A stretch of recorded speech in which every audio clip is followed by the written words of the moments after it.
प्रधानमंत्री नरेंद्र मोदी ने 1 महीने तक चलने वाले काशी तमिल संगमम कार्यक्रम का किया उद्घाटन। काशी में दक्षिण की संस्कृति की झलक।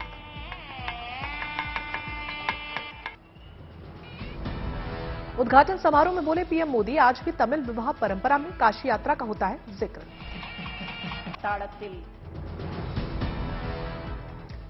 हम बनेगा, ये हमें हमारे इस कर्तव्यों का बोध कराएगा और राष्ट्रीय एकता को मजबूत करने के लिए ऊर्जा देगा। सीएम योगी ने भी कार्यक्रम में मौजूद रहकर कई बातों का जिक्र किया। उन्होंने कहा कि इस कार्यक्रम से दक्षिण का उत्तर से हो रहा है अद्भुत संगम। बाबा विश्वनाथ की नगरी काशी में तमिल कार्तिक मास की पवित्र अवधि में काशी तमिल संगमम का आयोजन किया जा रहा है। इससे दक्षिण का उत्तर से अद्भुत संगम हो रहा है। प्रधानमंत्री मोदी ने अरुणाचल प्रदेश को दी 14,000 करोड़ से ज्यादा की सौगात। ईटानगर में डोनी पोलो एयरपोर्ट का उद्घाटन किया। 640 करोड़ की लागत से तैयार हुआ है ग्रीनफील्ड एयरपोर्ट। पीएम मोदी ने हाइड्रो पावर स्टेशन का भी लोकार्पण किया। 600 मेगावाट कॉमेंग हाइड्रो पावर स्टेशन राष्ट्र को समर्पित किया। ईटानगर में बोले पीएम मोदी, हमारी सरकार काम अटकाती, लटकाती और भटकाती नहीं। शिलान्यास और उद्घाटन दोनों हमने किए। हम चुनाव में लाभ के लिए काम करते हैं। मेरा सपना है देश को आगे बढ़ाना। विकास ही है हमारी पहली प्राथमिकता। कल्चर हो या फिर एग्रीकल्चर, कॉमर्स हो या कनेक्टिविटी, पूर्वोत्तर को आखिरी नहीं बल्कि सर्वोच्च प्राथमिकता मिलती है। आज से 3 दिनों तक गुजरात में पीएम करेंगे ताबड़तोड़ चुनावी सभा। 8 रैलियों को करेंगे संबोधित। आज गुजरात में चुनावी रैली का शंखनाद करेंगे पीएम मोदी। दमन और वलसाड में रैली करेंगे। दमन में प्रधानमंत्री मोदी के स्वागत की तैयारियां पूरी। सभी सड़कों और चौराहों पर लगाए गए बीजेपी के झंडे। वापी में भी पीएम के लिए सुरक्षा व्यवस्था चाक चौबंद। पुलिस के आला अफसरों ने किया इंतजामों का जायजा लिया। गुजरात चुनाव के लिए सोशल मीडिया को लेकर भी बीजेपी तैयार। अहमदाबाद में खास चुनावों के लिए स्थापित किया गया पार्टी का सोशल मीडिया सेल। दिल्ली में आयोजित 2 दिनों के नो मनी फॉर टेरर सम्मेलन के समापन समारोह में शामिल हुए गृह मंत्री अमित शाह। राष्ट्रीय सुरक्षा सलाहकार अजीत डोभाल भी साथ में मौजूद थे। गृह मंत्री अमित शाह ने आतंकवाद को बताया एक बड़ी और वैश्विक परेशानी। बोले कोई भी देश अकेले आतंकवाद के खिलाफ नहीं लड़ सकता। कोई भी एक देश या कोई भी संगठन चाहे कितना भी शक्तिशाली क्यों न हो, वो टेररिज्म को अकेला नहीं हरा सकता, परास्त नहीं कर सकता। अंतर्राष्ट्रीय समुदाय को लगातार इस जटिल और बॉर्डरलेस खतरे के खिलाफ कंधे से कंधा मिलाकर चलना होगा। अमित शाह ने बिना नाम लिए पाकिस्तान को सुनाई खरी खरी। कहा टेरर हेवन बने देशों पर आर्थिक नकेल कसना बेहद जरूरी। कुछ देशों ने, देश की सरकारों ने और एजेंसियों ने टेररिज्म को स्टेट पॉलिसी बनाया है।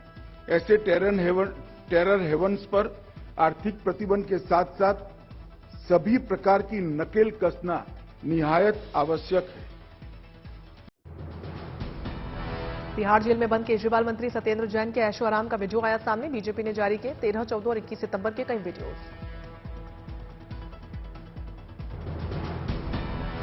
जारी किए गए एक वीडियो में तिहाड़ जेल में पैरों पर मसाज कराते हुए दिखाई दिए गिरफ्तार आप मंत्री सत्येंद्र जैन। एक व्यक्ति कर रहा था मसाज। वहीं 14 नवंबर को तिहाड़ जेल के 58 जेल स्टाफ का हुआ था तबादला। तबादले में 4 सीनियर अधिकारी भी शामिल थे। तिहाड़ जेल में हुए तबादले में बड़े पैमाने पर शामिल थे जेल नंबर 7 के अफसर और कर्मचारी। इसी जेल में बंद है केजरीवाल सरकार के मंत्री सत्येंद्र जैन। सत्येंद्र जैन के तिहाड़ जेल वाले वीडियो लीक मामले में कोर्ट ने भेजा ईडी को नोटिस। वीडियो लीक होने के बारे में मांगा जवाब। 21 नवंबर को मामले की सुनवाई। तिहाड़ जेल में गिरफ्तार मंत्री सत्येंद्र जैन की मौज पर बीजेपी हुई मुखर। शहजाद पूनावाला ने कहा जेल में जैन को सजा की जगह मिल रहा है पूरा वीवीआईपी मजा। को मिलनी चाहिए जेल के भीतर सजा, उसे आम आदमी पार्टी दिला रही है वीवीआईपी मजा। तो वहीं बीजेपी ने कहा आम आदमी पार्टी कर रही है जेल के नियमों का उल्लंघन। 5 महीने से बेल नहीं पाने वाले हवालाबाज की जेल में हो रही है मालिश। मनीष सिसोदिया ने जेल का सीसीटीवी वीडियो लीक होने पर उठाए सवाल। कहा ईडी को कोर्ट का सख्त निर्देश था, कुछ भी लीक नहीं किया जाएगा। फिर कैसे आया वीडियो सामने? कोर्ट ने इसको पहले से ही इसके लीक करने पर, इसके जारी करने पर पहले से ही रोक लगा रखी है। ये इलीगल तरीके से किया गया, इस पर तो कार्रवाई करेंगे ही करेंगे। लेकिन मनीष सिसोदिया ने कहा एमसीडी चुनाव में हार सामने देखकर बीजेपी निचले स्तर पर उतरी, बीमारी को भी बना रही है निशाना। तिहाड़ जेल में सत्येंद्र जैन के मसाज वीडियो पर आम आदमी पार्टी की आई प्रतिक्रिया। कहा जेल में सत्येंद्र जैन को दी जाती है एक्यूप्रेशर थेरेपी। आम आदमी पार्टी के मुताबिक शारीरिक कॉम्प्लिकेशंस की वजह से जेल में सत्येंद्र जैन को हर तरीके के इलाज के आदेश अदालत ने दिए थे।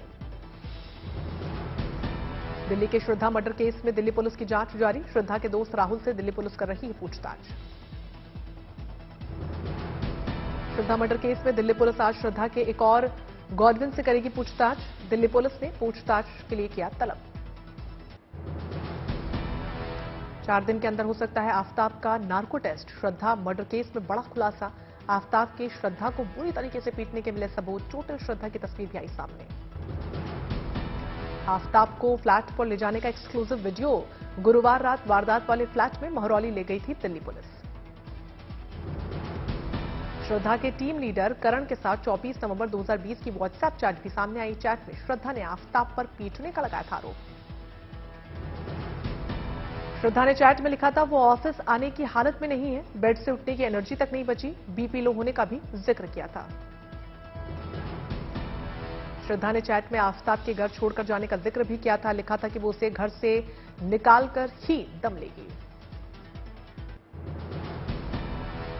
कांग्रेस की भारत जोड़ो यात्रा का 73वां दिन। राहुल गांधी ने इंदिरा गांधी की जयंती के मौके पर उन्हें दी श्रद्धांजलि। राहुल के साथ पदयात्रा में महिलाएं शामिल। बुल्ढाना के शेगांव से शुरू हुई राहुल की पदयात्रा आज जलगांव पहुंचेगी। भारत जोड़ो यात्रा में उमड़ा जनसैलाब। शेगांव में राहुल गांधी ने एक मंदिर में पार्टी नेताओं और कार्यकर्ताओं के साथ किया लंच। छत्तीसगढ़ के सीएम भूपेश बघेल भी मौजूद रहे। महाराष्ट्र के शेगांव में राहुल गांधी की जनसभा में जबरदस्त भीड़। केंद्र सरकार पर जमकर किया प्रहार। राहुल गांधी का केंद्र पर बड़ा आरोप। कहा बीजेपी ने देश में फैला दी नफरत और हिंसा। पूर्व प्रधानमंत्री स्वर्गीय इंदिरा गांधी की आज 105वीं जयंती। सोनिया गांधी और मल्लिकार्जुन खड़गे ने शक्ति स्थल पर आयरन लेडी को दी श्रद्धांजलि। राजस्थान के मुख्यमंत्री अशोक गहलोत ने इंदिरा गांधी की 105वीं जयंती पर उन्हें याद किया। शक्ति स्थल पर श्रद्धांजलि दी। दिग्विजय सिंह का बीजेपी पर निशाना। कहा गुजरात में अपराध, कमीशन और भ्रष्टाचार का बोलबाला। कांग्रेस को नुकसान पहुंचाने के लिए बीजेपी ने आप और एआईएमआईएम को गुजरात में किया तैनात। जोधपुर में केंद्रीय जल शक्ति मंत्री गजेंद्र सिंह शेखावत का बड़ा बयान। कहा हिमाचल और गुजरात में बन रही बीजेपी की सरकार आप और कांग्रेस कर रही है भ्रम पैदा। दिल्ली में साहित्य आज तक के जश्न का दूसरा दिन। आज भी साहित्य, कला और संस्कृति की शानदार महफिल। हंसराज हंस ने बिखेरा सुरों का जादू। जिंदगी की सजाएं यहाँ काट कर जिंदगी की सजा। पटना दौरे पर पूर्व केंद्रीय मंत्री रविशंकर प्रसाद का राहुल गांधी पर जुबानी वार। बोला लगता है राहुल आजकल माओवादी के संपर्क में आकर काम कर रहे हैं। मंत्री थे तो ना अपने पिताजी को समझते हैं ना अपनी दादी जी को समझते हैं, तो समझते रहिए। हमको तो लगता है राहुल गांधी अब माओवादियों के चंगुल में आ चुके हैं। सीएम हेमंत बिस्वा का गुजरात की चुनावी सभा में राहुल गांधी पर हमला। बोले राहुल जी आपका चेहरा ऐसा होना चाहिए जिसमें लोगों को महात्मा गांधी दिखाई दे, लेकिन असल में आपकी शक्ल में नजर आता है सद्दाम हुसैन।